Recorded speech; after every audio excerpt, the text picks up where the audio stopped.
जगत 3 का तरकश की शुरुआत इस वक्त की सबसे बड़ी खबर के साथ। फ्रांस में भी हालात तनावपूर्ण। फ्रांस की राजधानी पेरिस में विरोध प्रदर्शन, हालात तनावपूर्ण बन गए। नेपाल के बाद अब फ्रांस।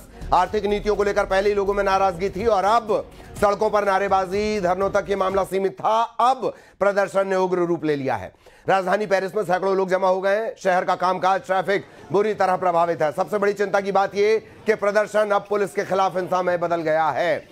रिपोर्ट्स के मुताबिक फ्रांस की जो कट्टर वामपंथी गुट है उसने पेरिस में दंगा रोधी पुलिस पर हमला बोल दिया है। ये हमले गृह मंत्रालय के बाहर हो रहे हैं। तनाव बढ़ता जा रहा है। पुलिस पर पथराव और झड़प की खबरें आ रही हैं। सरकारी नीतियों को लेकर यह गुस्सा पूरे देश में देखने को मिल रहा है, लेकिन पेरिस इसका सबसे बड़ा केंद्र है। 200 उपद्रवी अब तक का गिरफ्तार किए जा चुके हैं इस मामले में।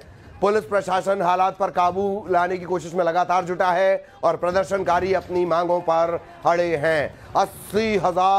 80,000 पुलिस वाले तैनात करने पड़े हैं। नेपाल के बाद पेरिस में प्रदर्शनकारी बनाम पुलिस। सरकार के विरुद्ध पेरिस में सड़क पर उतर आए हैं लोग। इमैनुअल मैक्रों को लेकर भी जबरदस्त नाराजगी लोगों में है।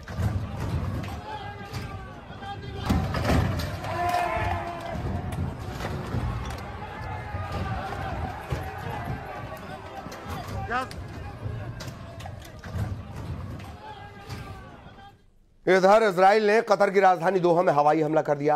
इस एयर स्ट्राइक का टारगेट हमास के वरिष्ठ नेता बताए जा रहे हैं। इजराइल के इस ऑपरेशन में उन्हें निशाना बनाया गया। हालांकि हमास ने आधिकारिक बयान में कहा कि सभी टॉप लीडर सुरक्षित हैं।